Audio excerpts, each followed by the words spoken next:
बात युद्ध भूमि की। मिडिल ईस्ट में जारी तनाव खत्म होगा या दुनिया एक बड़े युद्ध की ओर बढ़ रही है, फिलहाल तस्वीर साफ नहीं हो पा रही। कभी अमेरिका बातचीत और कभी शांति की बात करता है तो कभी सैन्य कार्रवाई के संकेत देता है। अब डोनाल्ड ट्रंप ने चेतावनी दी है कि अगर ईरान के साथ समझौता नहीं हुआ तो प्रोजेक्ट फ्रीडम प्लस शुरू कर दिया जा सकता है। उन्होंने ईरान को हॉर्मुज स्ट्रेट तुरंत खोलने को कहा है। उधर अमेरिका, इजराइल और लेबनान के बीच होने वाली अहम शांति वार्ता में मध्यस्थ की भूमिका निभाने जा रहा है। डोनाल्ड ट्रंप तो यहां तक दावा कर रहे हैं कि वो अब तक 9 अंतर्राष्ट्रीय संघर्ष खत्म करने में भूमिका निभा चुके हैं और अब उनकी कोशिश रूस यूक्रेन युद्ध को रोकने की है और वो इसे अपनी 10वीं शांति पहल बनाना चाहते हैं। इसके अलावा समझेंगे कि हॉर्मुज स्ट्रेट में बढ़ते तनाव का असर वैश्विक तेल व्यापार पर कैसे पड़ रहा है और क्यों कच्चे तेल की कीमतों में लगातार तेजी देखी जा रही है। संयुक्त राष्ट्र की खाद्य और कृषि संस्था FAO ने चेतावनी दी है कि मिडिल ईस्ट संघर्ष की वजह से दुनिया में खाद्य की कीमतें 3 साल के सबसे ऊंचे स्तर पर पहुंच गई हैं। आने वाले समय में इसका महंगाई, व्यापार और वैश्विक अर्थव्यवस्था पर कितना बड़ा असर पड़ सकता है, इसका भी करेंगे आज विश्लेषण। तो अगले आधे घंटे बने रहिए हमारे साथ युद्ध भूमि में, जहां हर खबर मिलेगी तथ्य, सत्यता और गहन विश्लेषण के साथ। तो मिडिल ईस्ट में तनाव बरकरार है, तनाव बढ़ता दिख रहा है। एक तरफ अमेरिका और ईरान के बीच समझौते की खबरें सामने आ रही है तो दूसरी तरफ युद्ध और बड़े सैन्य अभियान की चेतावनियां भी दी जा रही हैं। अमेरिकी राष्ट्रपति डोनाल्ड ट्रंप ने साफ कहा है कि अगर ईरान हॉर्मुज जलमध्य नहीं खोलता और समझौता अंतिम रूप नहीं लेता तो अमेरिका दूसरा रास्ता अपनाएगा। ट्रंप ने संकेत दिए हैं कि उनका प्रशासन प्रोजेक्ट फ्रीडम को फिर से शुरू कर सकता है और इस बार इसे पहले से ज्यादा व्यापक बनाते हुए प्रोजेक्ट फ्रीडम प्लस नाम दिया जाएगा। व्हाइट हाउस में पत्रकारों से बातचीत के दौरान ट्रंप ने कहा कि अगर समझौते पर हस्ताक्षर नहीं होते तो अतिरिक्त कदम उठाए जाएंगे।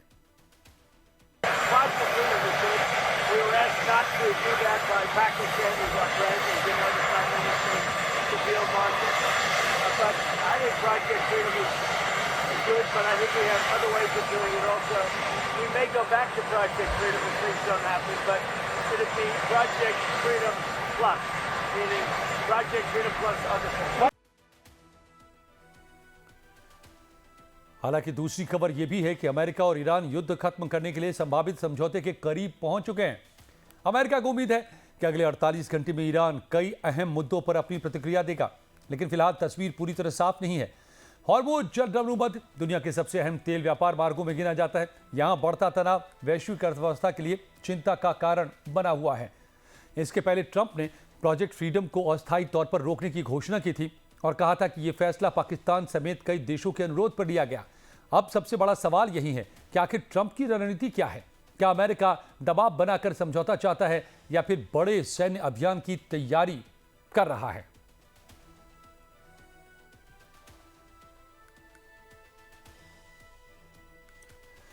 तो आखिर यहां पर क्या हो रहा है? क्या समझौता होगा या युद्ध फिर से भड़केगा, जैसा 2 रात पहले बीती रात जो दिखा था कि एक बार फिर से हॉर्मुज सुलग उठा था। क्या कह रहे हैं डोनाल्ड ट्रंप? उनके क्या मायने हैं जब वो कह रहे हैं कि प्रोजेक्ट फ्रीडम प्लस वो लॉन्च कर सकते हैं? रिटायर्ड कर्नल मयंक चौबे साहब है रक्षा विशेषज्ञ और retired group captain UK Devnath साहब रक्षा विशेषज्ञ मेरे साथ जुड़े हुए हैं। आप दोनों का बहुत बहुत स्वागत करते हुए देवनाथ साहब, मैं आपसे समझना चाहूंगा, ये डोनाल्ड ट्रंप साहब रोज नई तरकीब लेकर सामने आ रहे हैं मगर ईरान तो झुक नहीं रहा है। अब वो कह रहे हैं कि प्रोजेक्ट फ्रीडम प्लस हम फिर से शुरू कर सकते हैं अगर ईरान नहीं समझौते पर दस्तखत करता है। ईरान कह रहा है कि हम तो देंगे नहीं आपको एनरिच्ड यूरेनियम, बात वहीं पर टिकी है। तो होगा क्या? ये क्या है प्रोजेक्ट फ्रीडम प्लस? हाँ, देखिए, ये डोनाल्ड ट्रंप की छटपटाहट दिखा रहा है। उनको कोई विकल्प नजर नहीं आ रहा है। वो एक ऑनरेबल एग्जिट चाहते हैं। वो चाहते हैं कि किसी तरह से अमेरिका यानी खुद की इज्जत को बचा कर इस युद्ध से निकल जाए। जब उन्होंने प्रोजेक्ट फ्रीडम लॉन्च किया था 1 हफ्ते पहले, तो 48 घंटे में ही बंद कर दिया था। बड़ी चतुराई से उन्होंने उसका नाम ऑपरेशन फ्रीडम नहीं रखा। डोनाल्ड ट्रंप जो जानते हैं कि अमेरिकन कॉन्स्टिट्यूशन में 60 दिन से आगे अगर युद्ध करना है तो कांग्रेस की परमिशन चाहिए, जो कि वो जानते थे कि उनको मिलेगी नहीं। 1 मार्च को अगर युद्ध खत्म शुरू हुआ तो ये 60 दिन की मियाद जो है प्रेसिडेंशियल पावर्स में युद्ध लड़ने की, 1 मई को खत्म हो गई।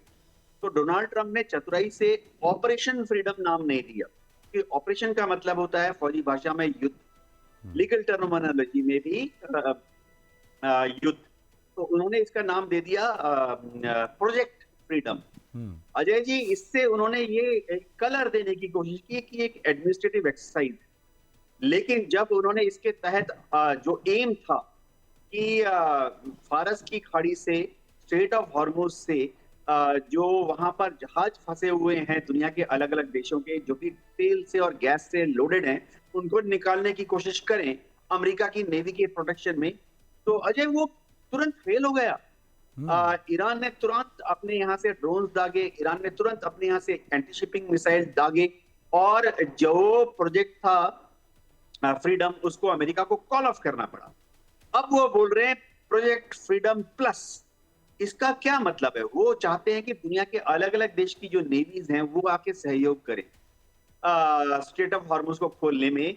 दुनिया के अलग अलग देशों की नेवीज आए और वो भी एस्कॉर्ट करें सिविलियन जो तेल के टैंकर हैं उनको स्ट्रेट ऑफ हॉर्मुज से निकालने में मदद करें।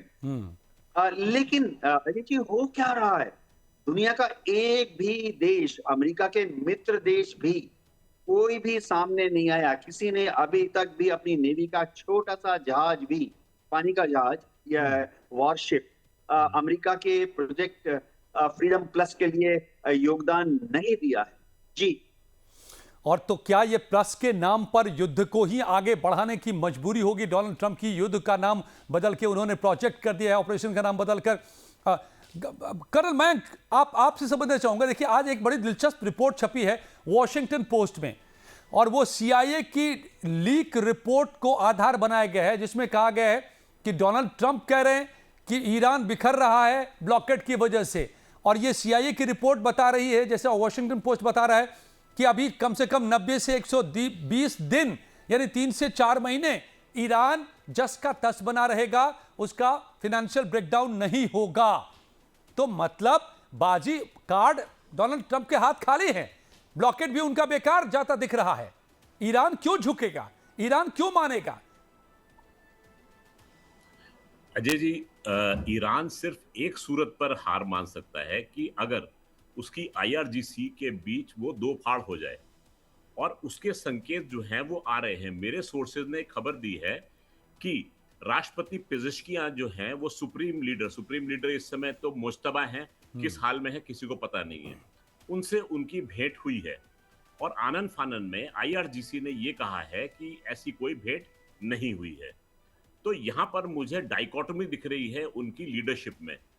उनकी लीडरशिप जाती है समझौता करने के लिए इस्लामाबाद, लेकिन पीछे से जो है वो खुद मिसाइल दागते हैं। तो इस समय मुझे ये दिखाई दे रहा है कि ईरान की लीडरशिप जो है उसमें थोड़ी सी प्रॉब्लम है। नंबर 2, मेरे सोर्सेज मुझे ये भी खबर दे रहे हैं कि IRGC जो है वो अपने टैंकर्स, ऑयल टैंकर्स को डिकैंट करा रहा है, तेल जो है उसका स्ट्रेट ऑफ हॉर्मुज में छोड़ रहा है, वहां के पानी को पल्यूट कर रहा है। अब उसका कारण क्या हो सकता है इसका मुझे पता नहीं है, परंतु ये कार्रवाई जो है जैसे हम बात कर रहे हैं इस समय चल रही है। तो इस समय अमेरिका जो है, मैं ये नहीं मानता कि अमेरिका हार मान चुका है। अमेरिका जो है वो हार नहीं मानेगा, कुछ भी कह लीजिए, वो सुपर पावर है, उसके पास में सैन्य शक्ति मौजूद है। हो सकता है थोड़ी सी चोट खाए, लेकिन वो खड़ा हो सकता है। उसके बरखिलाफ है ईरान। अब ईरान जो है वो एक सिविलाइजेशनल नेशन है। सिविलाइजेशन कभी खत्म नहीं होती, सिविलाइजेशन सुषुप्त अवस्था में चली जाती है। तो ईरान को भी इस समय हरा पाना पूरी तरीके से इस समय मुझे संभव दिखाई दे नहीं रहा है, क्योंकि ईरान के पास में फाइटिंग कैपेबिलिटी बहुत अधिक मौजूद है। अगर वो दो फाड़ भी हो जाता है तो भी उसके पास में इतनी शक्ति है कि वो अमेरिका के लिए एक नासूर बनकर हमेशा रहे। अभी उसके जो बाकी के 3 नॉन स्टेट एक्टर्स हैं उनको एक्टिव होना है पूरी तरीके से। हिजबुल्लाह तो लगा हुआ था जी अजय जी। बिल्कुल। तो ये अभी ईरान का फॉल जो डोनाल्ड ट्रंप साहब दावा कर रहे हैं, क्या CIA की रिपोर्ट ही, लीक रिपोर्ट, उसको धराशायी करता नजर आ रहा है? और ऐसे में क्या ईरान ट्रंप की शर्तों पर झुकेगा, या ईरान को हरा पाना ट्रंप के लिए नामुमकिन साबित हो जाएगा? इसीलिए ये छटपटाहट हम बने हुए हैं, समझ रहे हैं इसी को अपने खास मेहमानों से, डिफेंस एक्सपर्ट से। बने रहिए हमारे साथ। तो मिडिल ईस्ट में तनाव के बीच ईरान ने साफ कर दिया है कि वो अपने परमाणु कार्यक्रम और एनरिच यूरेनियम पर कोई समझौता नहीं करेगा। ईरान का कहना है कि अगर अमेरिका उस पर लगी नाकेबंदी को हटाता है तभी वो हॉर्मुज स्ट्रेट खोलने पर विचार करेगा। विदेश मंत्री अब्बास अराक्ची ने अमेरिका को चेतावनी देते हुए कहा है कि ईरान किसी भी दबाव में नहीं झुकेगा। अमेरिकी सेना ने भी ईरान को सख्त संदेश दिया है कि उनकी सेनाएं किसी भी मिशन के लिए तैयार हैं। इस बीच मिडिल ईस्ट में अमेरिकी जेट्स की गतिविधियां भी बढ़ती दिखाई दी हैं। हालांकि बातचीत की कोशिशें भी जारी हैं, जिससे हालात सुलझते कम और उलझते ज्यादा नजर आ रहे हैं। सबसे बड़ा सवाल यही है कि क्या कोई समझौता होगा या फिर तनाव बढ़ेगा। इधर हॉर्मुज स्ट्रेट में तनाव के बाद तेल की कीमतों में तेजी देखी जा रही है। ब्रेंट क्रूड $101 के पार पहुंच चुका है। WTI भी करीब $95 पर है। संयुक्त राष्ट्र की FAO ने चेतावनी दी है कि मध्य पूर्व संघर्ष के कारण दुनिया में खाद्य कीमतें 3 साल के उच्चतम स्तर पर पहुंच गई हैं, जिससे आगे महंगाई और बढ़ने की आशंका है। FAO के मुताबिक फूड एंड प्राइस इंडेक्स अप्रैल में सालाना आधार पर 2% बढ़ा है, तो 2023 के बाद सबसे ऊंचा स्तर है। कच्चे तेल की बढ़ती कीमतों से बायोफ्यूल की मांग भी बढ़ी है। उर्वरकों की महंगाई ने गेहूं की लागत भी बढ़ा दी है। इसके आगे चलकर खाद्य सप्लाई और महंगाई दोनों पर बड़ा असर पड़ सकता है। तो आखिर क्या समझौता होगा या अभी ये जंग जारी रहने वाली है? ये स्टेलमेट की स्थिति बनी रहेगी। मेरे साथ रिटायर्ड कर्नल मयंक चौबे साहब, रक्षा विशेषज्ञ, और retired group captain UK Devnath साहब, रक्षा विशेषज्ञ, जुड़े हुए हैं। देवनाथ साहब, अगर अराक्ची आकर के कह रहे हैं कि हम किसी भी सूरत में एनरिच यूरेनियम नहीं देंगे, न्यूक्लियर प्रोग्राम बंद नहीं करेंगे, डोनाल्ड ट्रंप कह रहे हैं हम किसी भी सूरत में बम आपको नहीं बनाने देंगे, न्यूक्लियर प्रोग्राम तो हम छीन कर रहेंगे आपसे, और CIA की रिपोर्ट कह रही है कि नाकेबंदी तो बेकार है, ईरान अभी गिरने विरने वाला नहीं है, तो यानी कि ये तो लग रहा है कि मामला उलझा रहेगा। जी हाँ अजय, इसमें कोई शक नहीं है कि CIA की जो रिपोर्ट है वो नॉर्मल इकोनॉमिस्ट को काफी पहले से ही आकलन कर लिया गया था। ईरान अपने यहाँ खाद्यान्न प्राय प्राय 90% उगा लेता है, लेकिन जो विशेष फूड आर्टिकल्स हैं उनको वो बाहर से भी आयात करता है। ऐसे में आकलन ये है कि ईरान में अगर इस साल की फसल ठीक से होती है, फिर भी 4 महीने के अंदर ईरान में खाद्यान्नों का और विशेष फूड आर्टिकल्स का थोड़ा सा शॉर्टेज हो जाएगा। दूसरी बात है कि जो मेडिसिन स्टॉक्स है वो ऑलरेडी कम पड़ने शुरू हो गए हैं, खासतौर से क्रिटिकल मेडिसिन जो कि युद्ध में चोट लगने पर या युद्ध में जल जाने पर जिन मेडिसिन का इस्तेमाल होता है, उनकी शॉर्टेज ऑलरेडी विजिबल है ईरान में। और CIA रिपोर्ट करती है कि 3 महीने के अंदर ईरान में क्रिटिकलिटी हो जाएगी, नॉर्मल मेडिसिन की भी, दवाइयों की शॉर्टेज होनी शुरू हो जाएगी। तो अमेरिकन एडमिनिस्ट्रेशन उम्मीद कर रहा है कि और 3-4 महीने में जब ये मेडिकल प्रॉब्लम्स, मेडिसिन की शॉर्टेज और फूड शॉर्टेज चालू होगी, तो ईरान की जनता परेशान होकर खुद ही अपने आप अपनी सरकार के खिलाफ करने के लिए सड़कों पर आ जाएगी। जैसा हमने 28 दिसंबर के बाद देखा था, इस साल जनवरी के पहले और दूसरे हफ्ते में देखा था कि ईरान की जनता लाखों की तादाद में सैकड़ों शहरों में बाहर आ गई थी, सरकारी भवनों को आग लगा रही थी, बसों पर पत्थर फेंक रही थी, और तो और IRGC की यूनिट्स के ऊपर भी हमला कर रही थी। ठीक है, लेकिन देखो अजय जी, जहां तक ईरान के लोगों की बात है, वो अभी भी अपनी सरकार के साथ खड़े, देशभक्ति का जज्बा है, चाहे वो किसी भी पॉलिटिकल पार्टी या किसी भी यकीन इज्म से जुड़े हों, सब अभी भी अमेरिका को दुश्मन मानते हैं, सब अभी भी इजराइल को दुश्मन मानते हैं। IRGC की एक बड़ी वहां पर स्पेशल अहमियत है। IRGC को जब उनके जवानों, JCOs का और अफसरों का रिक्रूटमेंट किया जाता था या रिक्रूटमेंट किया जाता है, तो उनको तभी रिक्रूट किया जाता है जब वो आयतुल्लाह खमेनी के प्रति अपनी व्यक्तिगत निष्ठा दिखाते हैं।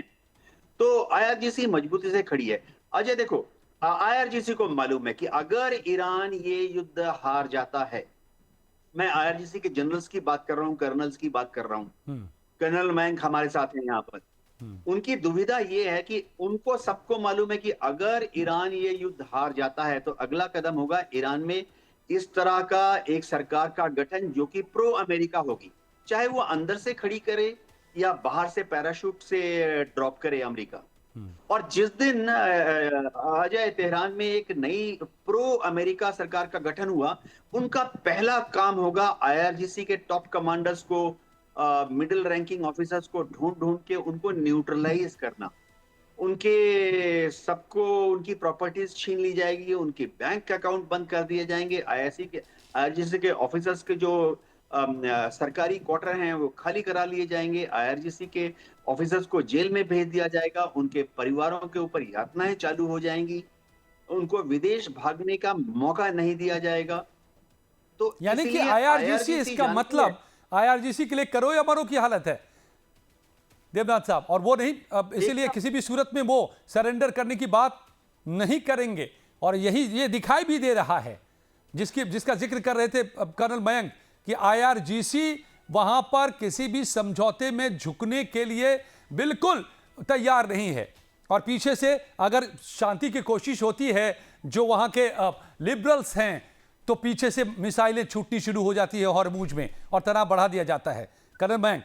लेकिन सीआईए की रिपोर्ट एक और बात कह रही है कि 7,500 के करीब मिसाइलें अभी बरकरार हैं ईरान के पास, जिसका हमने मुजाहिरा देखा है 40 दिनों की बमबारी के पलटवार के तौर पर। तो आईआरजीसी तो अभी सॉलिड है, हथियार से भी और पकड़ से भी। अजय जी, 7,500 मिसाइल तो सीआईए का आकलन है। मैं ये भी कहना चाहूंगा कि ईरान के पास में मिसाइल्स जो हैं वो रेडीमेड बनकर चीन से पहुंच रही हैं। आपको ध्यान होगा करीब महीना भर पहले एक मिसाइल दागी गई थी डिएगो गार्सिया की तरफ। बिल्कुल। तो ये मिसाइल जो है, इसकी मारक क्षमता जो है वो करीब करीब 2000 किलोमीटर की है। अब 2000 किलोमीटर की मारक क्षमता जो है वो इस मिसाइल को लेके जाती है यूरोप तक। और ऐसा अनुमान है कि ऐसी 2 मिसाइल्स जो हैं वो कम से कम ईरान के पास में मौजूद हैं। तो आप देखेंगे कि किस प्रकार से यूरोपियन यूनियन जो है वो खुलकर अमेरिका के साथ में नहीं आ रहा है। कारण उसके बहुत हो सकते हैं। ये भी उसका एक कारण हो सकता है कि भाई अमेरिका का साथ दिया तो अमेरिका तो सेफ बैठा हुआ है, लेकिन हम उसकी मार की जद में आ जाएंगे।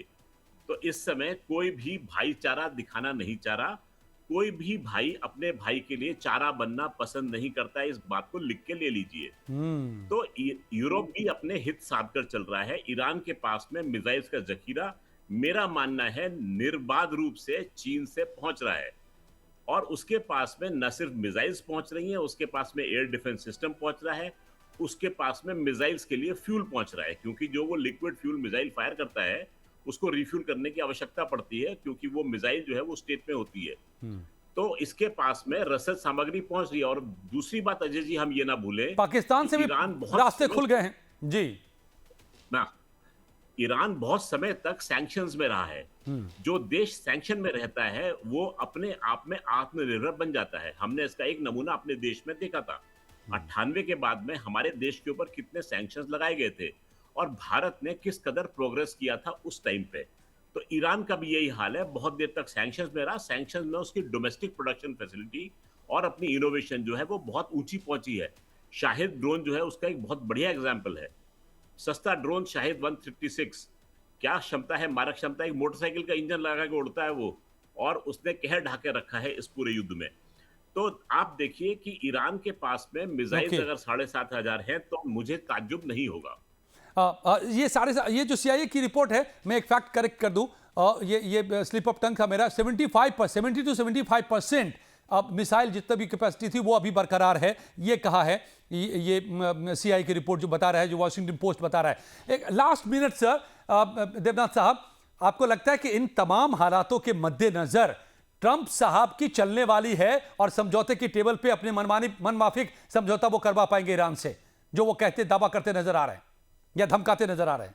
हाँ जी हाँ, हाँ जी हाँ अजय जी, ट्रंप ने कहा है कि 1 महीने की मोहलत वो ईरान को देते हैं कि बातचीत के द्वारा एक शांति समझौता साइन कर ले।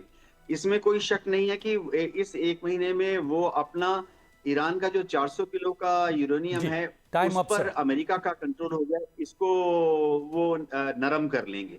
देखना होगा, दिलचस्प है, स्थितियां उलझी हुई हैं और इस सब के बीच में शांति का रास्ता निकलेगा या फिर युद्ध एक बार फिर से भड़केगा? जिस तरह दोनों ही तरह के हालात सामने नजर आ रहे हैं, होता क्या है, नजर इसी पर पूरी दुनिया की टिकी हुई है। बहुत बहुत धन्यवाद कर्नल मयंक साहब, ग्रुप कैप्टन देवनाथ साहब, आप दोनों का मेरे साथ जुड़ने के लिए। कुछ ही पलों में देखिए बाकी खबरें।